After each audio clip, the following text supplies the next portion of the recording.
সে একটা লফটে একটা সিরাজু পায়রা ডিম নিয়ে বসে আছে। পেটঙ্গে নেই। এখানে দুটো বেবি আছে এদের। এখানে গুড়ির সঙ্গে জোড়া, এদেরও দুটো বেবি আছে। এখানে সিরাজুর দুটো বেবি আছে। এখানে সিরাজু এক জোড়া আছে।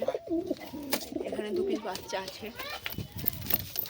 এখানে একটা গিরিবাজ। এখানে ডিম আছে দুটো। এদের মনে হচ্ছে ডিম আছে। এখানে ময়ূরপঙ্খী ডিম দিয়ে বসে আছে। এখানে ময়ূরপঙ্খীর নর। এখানে এদের মুখের জোড়া। এখানে ডিম নিয়ে বসে আছে। এখানে জোড়া, ঠিক আছে। এই এক জোড়া কিং আছে, ডিপ যেমনই পাবে।